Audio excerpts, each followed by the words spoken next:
সম্মানিত সদস্য তারানা হালিম, মহিলা আসন 18। ধন্যবাদ মাননীয় স্পিকার। আমি অনেকক্ষণ ধরেই হাত তুলেছিলাম, তো আপনি বিরোধী দলের আমাদের সদস্যদের প্রথমে সুযোগ করে দিয়ে প্রমাণ করলেন যে এই সংসদ কতটা নিরপেক্ষ। তো সেই কারণেই আমি আপনাকে প্রথমেই ধন্যবাদ জানাচ্ছি।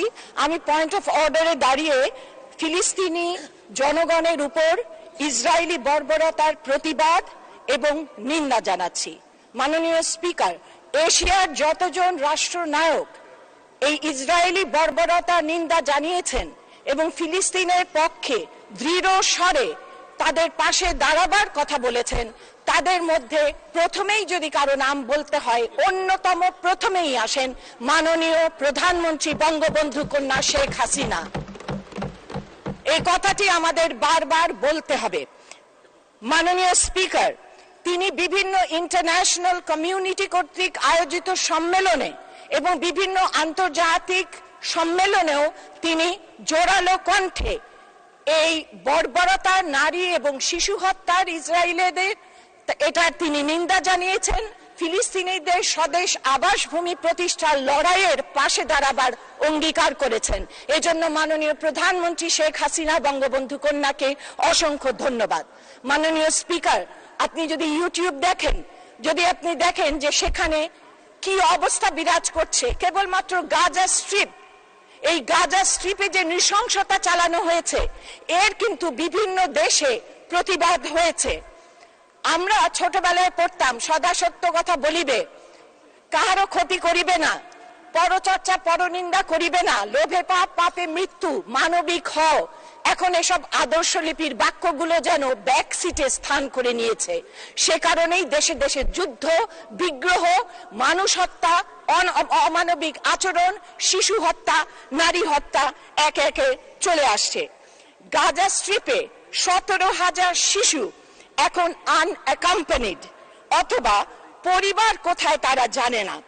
অক্টোবর 7 থেকে টোটাল ডিসপ্লেসড 1.7 মিলিয়ন মানুষের মধ্যে 1% হচ্ছে শিশু।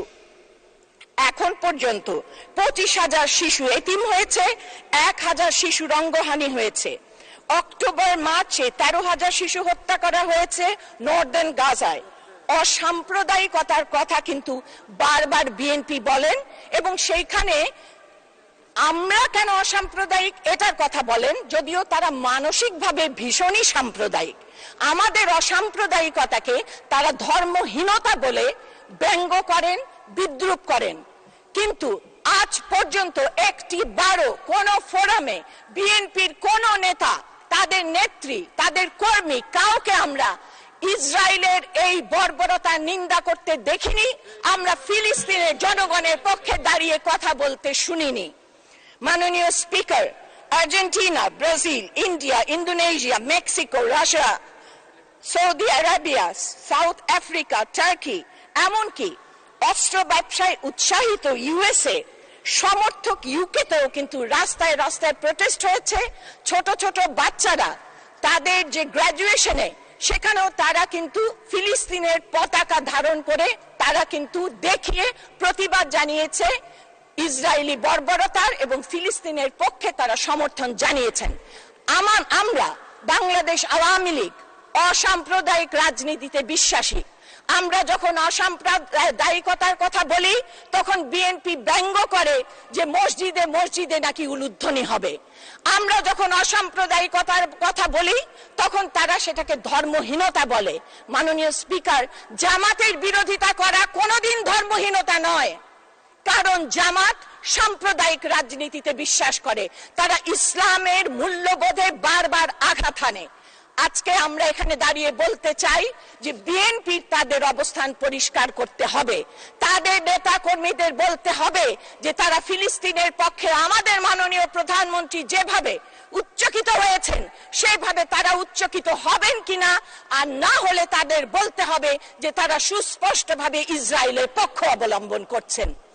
কাজেই মাননীয় স্পিকার, আজকে আমি আপনার কাছে পরিশেষে সেই কথাই বলবো যে যখন দেশে দেশে প্রতিবাদ হচ্ছে তখন আমেরিকান একটি শিশু সে বলবার সাহস করছে, সে বলছে যে আমার আমি প্রতিদিন সকালবেলা উঠি এই স্বপ্ন নিয়ে যে আমি স্কুলে যাব, আর গাজার ওই ছোট্ট শিশুটি প্রতিদিন স্বপ্ন নিয়ে ওঠে যে আমি কি খাবো। সে আরো বলেছে যে আমি প্রতিদিন ভাবি আমি বাবা মার কোলে কিভাবে নিরাপদে ঘুমাবো, কিন্তু আমি দুঃখিত লজ্জিত গাজার সেই শিশুটির কাছে যে প্রতিদিন ভাবে আমার বাবা মার লাশ কোথায়। ধন্যবাদ মাননীয় স্পিকার। ধন্যবাদ।